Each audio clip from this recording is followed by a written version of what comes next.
COVID box, and I call it a COVID box because it is a box up in the upper corner on the second story in the chamber with plexiglass around it, but it doesn't go up to the ceiling.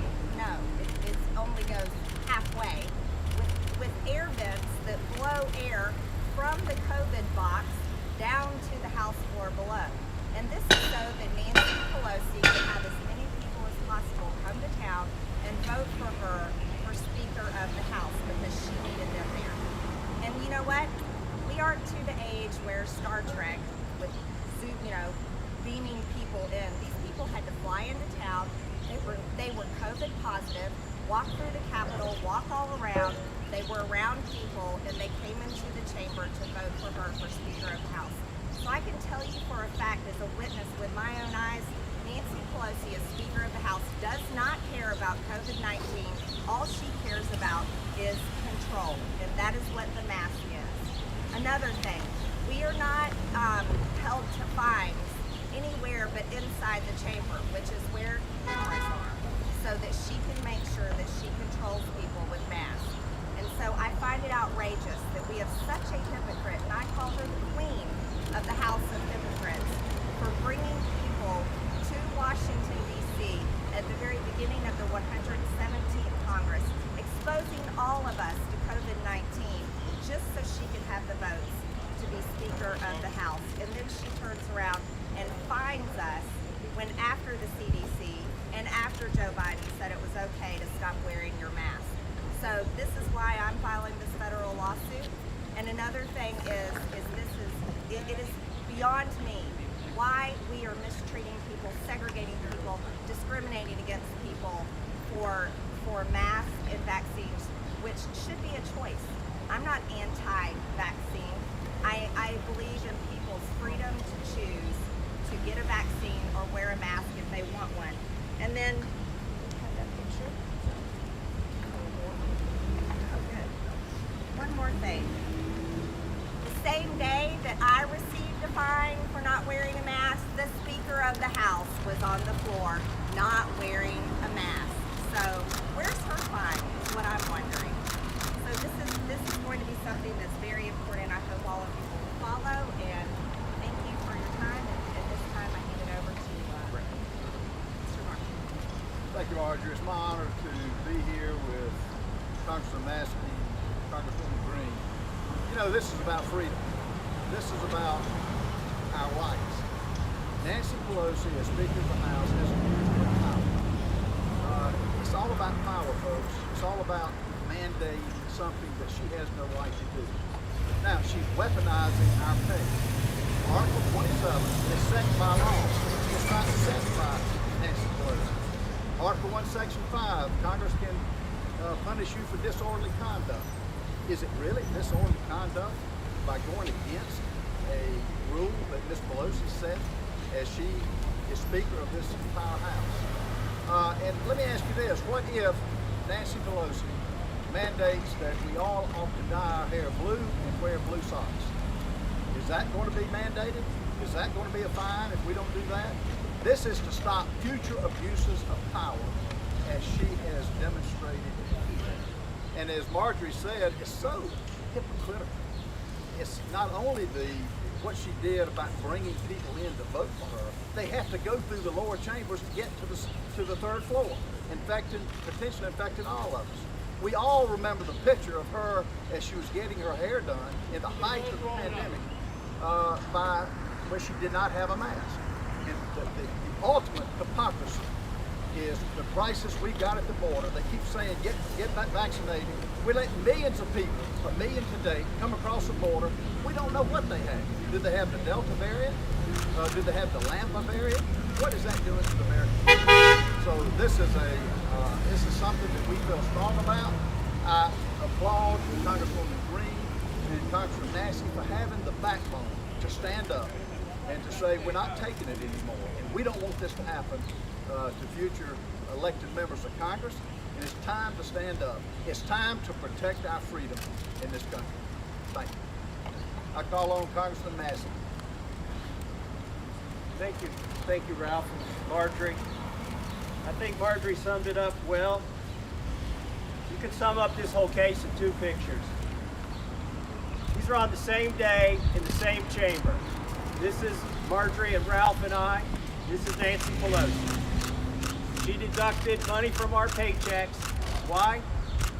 Because we did exactly what she did. We went in there without a mask on. Now there was a rule, and the Constitution says that each chamber shall make its own rules. And we voted on it. Yeah, we didn't carry the day. We lost that vote. But then Nancy Pelosi started changing that rule. The Constitution does not say the Speaker can make any rules she wants on any given day, depending on how she feels when she wakes up. No, the chambers, the houses make their own rules. But she started modifying this rule. And then she started down a path that too many people, too many tyrants across this country, too many dictators, many monarchs have started down. She started to try to go down the path of mandatory vaccines. Now, before you all get started and say, oh, he's anti-vaccine, vaccine choice is not anti-vax. But she said shortly before we made our stand on the floor, she said, everybody has to wear a mask until everybody gets vaccinated. That's when I realized if we don't take the stand here, they're going to run over us, but not just us. Listen, this case, yes, the plaintiffs are Ralph Norman, Marjorie Taylor Greene, Thomas Massie versus Nancy Pelosi and two administrators in this chamber. But this fight is bigger than that. This fight is about the people who are going to work and don't have time to fight. They just want to get on with their lives. But they're being told and many of them have taken their vaccines and they're being told, oh, we're going to put masks on your kids now. When they come back to work or to school, they're going to have to wear the face garment, the cloth ones that aren't even proven to do anything. So this fight is about making sure that those rules aren't enforced across this country unfairly without laws. Nancy Pelosi did this by edict. There's no law. She changed this rule on her own. She did it unconstitutionally, just like many of these edicts that come from governors, like my own governor in Kentucky. Many of these edicts have never been voted on. They're unconstitutional. In this case, Nancy Pelosi's fine against us for not wearing a mask violates the 27th Amendment. Clear, plain, simple reading of that amendment to the Constitution shows that. But she goes even further. She's trying to compel our speech. And how do we know this mask rule was just about speech? Because as soon as you walk off the floor, and the cameras can't see you, you can take off the mask. And that's the way it was, and Democrats were doing it too. It's all about theater. There was only two places they really ever tried to enforce the mask rule, in committees and in the chamber. Why? That's the only two places there are cameras. So folks, we are here today not because of $500 in fines, but because the American people need somebody to fight, and they're tired of people who won't fight, and we are going to fight, and we have filed this case this morning. With that, we'll turn it over to our lead attorney in this, Chris Weiss. Good morning. Along with Tom Run, Aaron Siri and his law firm, we filed this matter in the United States District Court for the District of Columbia. I'm just going to talk briefly about the claims and allow Tom and Aaron each to offer their thoughts. There are 4 claims in this lawsuit. The first one, as has been alluded to this morning, is the 27th Amendment, which provides a relevant part, and I hope you'll allow me to read this. It says that no law varying the compensation for the services of senators and representatives shall take effect until the election of representatives shall have intervened. The rules in question were passed in the 117th Congress. No election is intervened, and yet compensation of these members is being reduced in violation of the 27th Amendment. The count 2 provides that each house may punish its members for disorderly behavior. That was a term that was defined in common law when the Constitution was adopted. That's in Article 1, Section 5. And again, we've got video of the days that this occurred. There was no disruption in the House proceedings, so there was no disorderly behavior. Count 3 is in Article 1, Section 6 and Section 7 claim that says the compensation shall be set according to law, and a House resolution is not law. And so again, we've got another violation of the U.S. Constitution. And finally, count 4 is a First Amendment claim dealing with compelled symbolic speech and punishment for engaging in symbolic speech, all of which is protected under the First Amendment, particularly under these circumstances. And we're happy to talk in detail and take questions on the claims themselves, but I'd like to turn this over to my co-counsel, Tom Bruns, at this point, to offer some of his thoughts. So Chris gave you a nice summary of the legal issues in the case, and the beauty of this case is the simplicity of the facts, which frankly are not in dispute. We have pictures, we have video, okay? And then the law is very plain and simple, and I love this background here, this backdrop, because that's why I'm here, and I know that's why these Congress folks are here. It's the rule of law. The rule of law is under assault in this country, and there are a whole lot of people who believe that some are above the law, but they're not. The beauty of our system is that even the third-ranking political leader has limits on her power. And some debates, some issues have been taken off the table. The 27th Amendment takes certain issues off the table. The First Amendment takes certain issues off the table. So we don't get to debate the wisdom of finding these good people because they wouldn't engage in the majority's symbolic speech. You can't do it. And that's why we're here. And ultimately, these issues are going to get decided in the courts because we live in a republic, and God bless that we do. Because at the end of the day, it is not up to one elected official to change the law. We're here to enforce it. Thank you. Good afternoon. I'm not sure there's a lot more to say. I would like to think that this won't be reported as a partisan issue, but unfortunately probably will be, though it shouldn't. Everybody should understand that our elected representatives should not be able to have pressure applied to them unduly by one of the other parties. Their compensation shouldn't be held hostage to what the majority in the chamber views are. And that's exactly what happened here. That shouldn't happen irrespective of who's in power. And this lawsuit is intended to assure that that doesn't happen. Not in this case and not in the future. Thank you. Go ahead, Marjorie's going to add one more thing, and then we'll take your questions.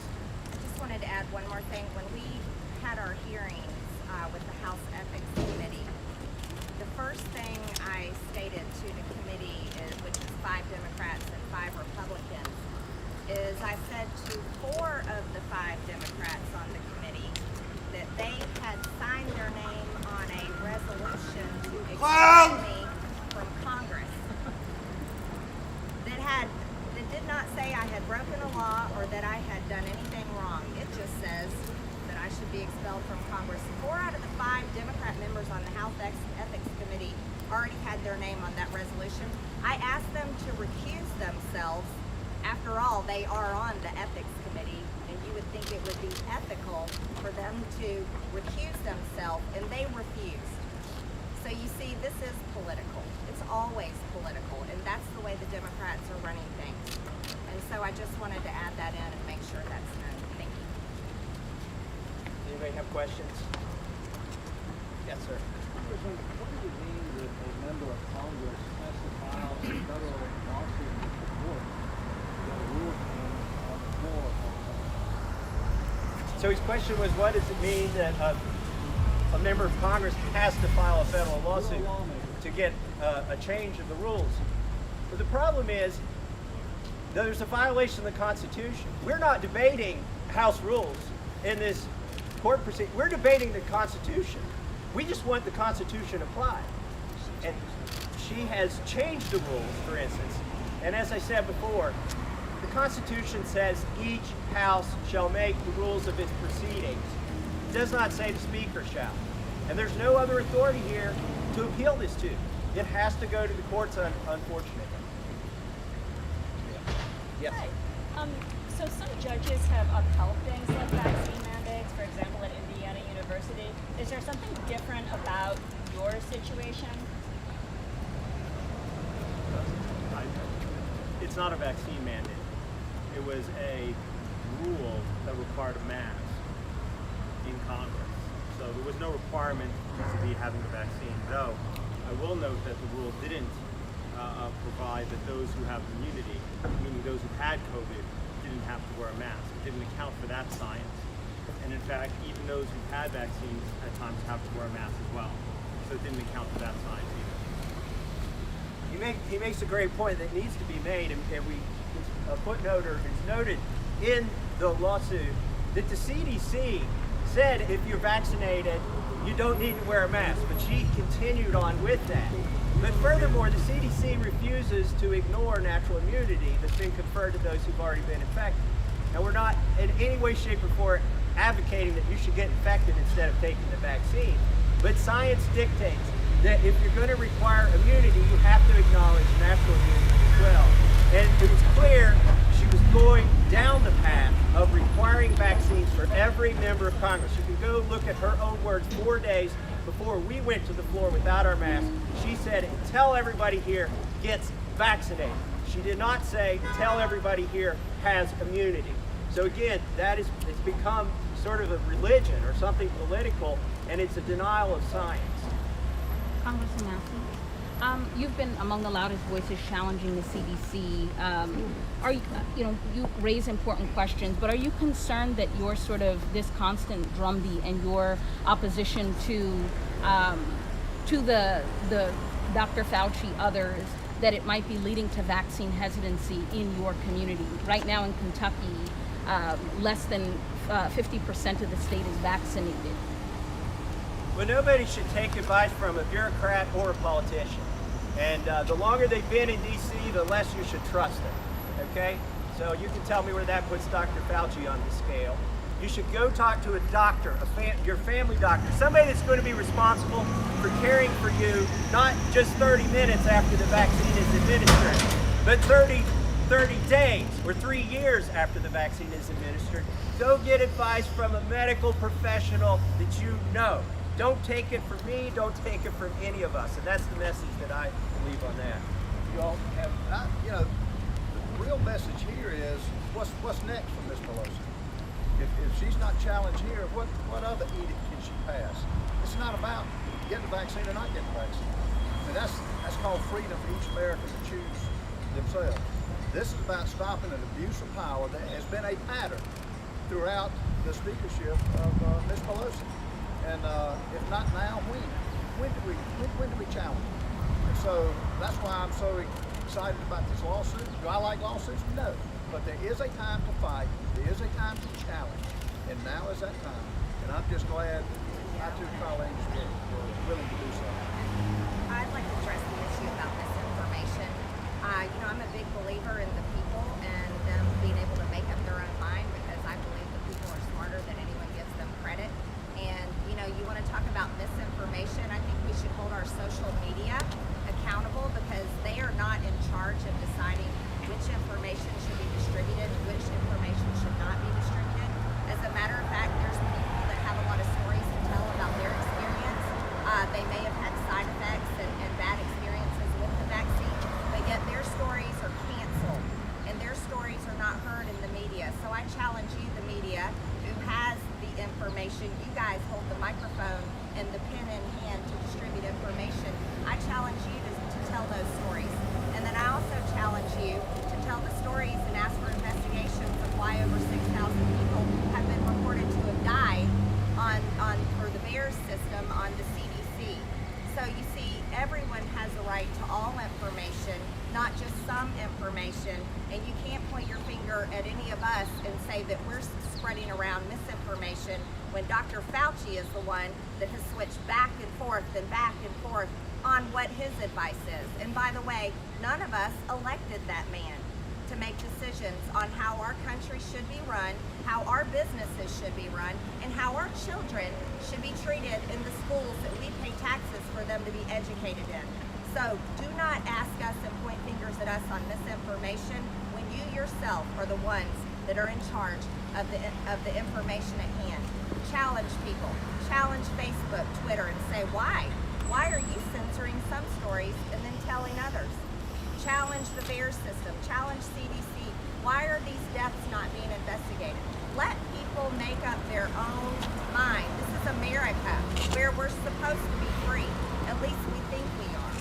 And for that, I'm going to wrap this up. But what do you attribute then to there being a large amount of vaccine hesitancy in red states among white Republican men specifically? I don't do race, ma'am. I'm not going to play that game, just so you know. I think that is a ridiculous road to go down here. We're talking about a virus that doesn't target skin color. We're talking about a virus that makes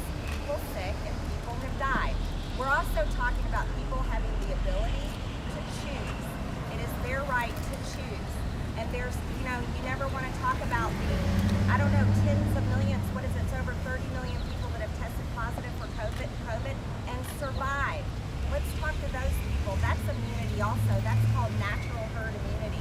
And why are they not allowed to have that? Why is it one way and not the other? Why does the governor of New York, Cuomo, think he can go up to people's doors, drag them out of the house, put them in a car, and take them to get a shot?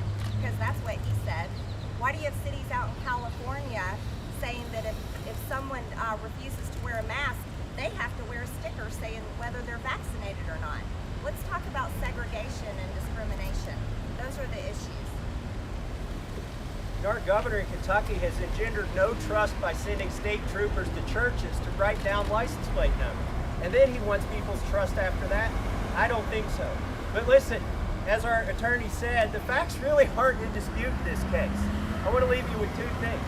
The fact, there's video of everything that happened that day that we were fined. You can go back and check it. Nancy Pelosi went without a mask too.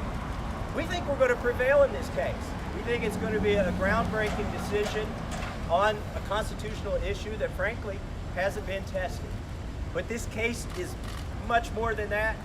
We are fighting not because the litigants, the plaintiffs, Marjorie Taylor Greene, Ralph Norman, and Thomas Massie have been fined $500. And by the way, the prime defendant is Nancy Pelosi. We are taking on this fight for Americans. We're taking on this fight for people who've been abused by their governors, by their mayors, by any of the miniature tyrants that exist across this country who are trying to do what Nancy Pelosi has done. She is the queen of hypocrisy, and we're standing up to her today, and that is why we have filed this lawsuit. And I'll make a copy of it available to anybody who wants it. It was filed. It's already been filed in the court, and great to have you here today. Thank you.